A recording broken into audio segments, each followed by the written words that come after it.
ব্যক্তিত্ববান পুরুষের কিছু লক্ষণ: কারো সাথে কোনো নোংরা মজা করে না, তার সে সম্পর্কে শ্যালক শিলিকা হোক কিংবা ভাইরা ভাই।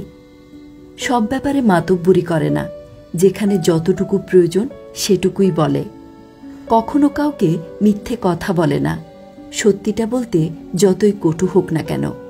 সত্যি বলাটাই তারা পছন্দ করে।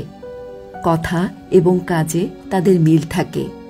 কাউকে যদি কোনো কথা একবার দিয়ে দেয় তাহলে সেটা রাখার প্রাণপণ চেষ্টা করে। জামাকাপড়ের প্রতি তাদের বিশেষ খেয়াল থাকে। মার্জিত ও ভদ্র পোশাক পরিধান করতে ভালোবাসে। ছোট বড় সবাইকে সম্মান করে।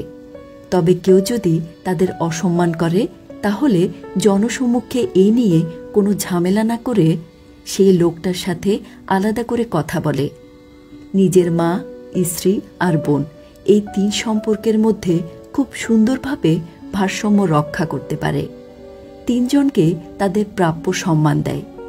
একজনকে মাথায় চড়িয়ে রেখে আরেকজনকে অসম্মান তারা করে না। হুট করে অন্যের কাছে হাত পাতার অভ্যাস তাদের নেই। নিজের ক্ষমতায় যতটুকু সম্ভব ম্যানেজ করা যায় সেটা করে। সকল মেয়েদের সম্মান করে। মেয়েদের নিয়ে কুমন্তব্য করা তাদের স্বভাব বিরুদ্ধ কাজ। এদের ধৈর্য সাংঘাতিক। কথায় কথায় রাগ করা তাদের স্বভাব নয়। তারা বুদ্ধিমান ও বাস্তববাদী হয়ে থাকেন। এই দুটি বৈশিষ্ট্য তাদের মধ্যে খুব অল্প বয়স থেকেই দেখা যায়।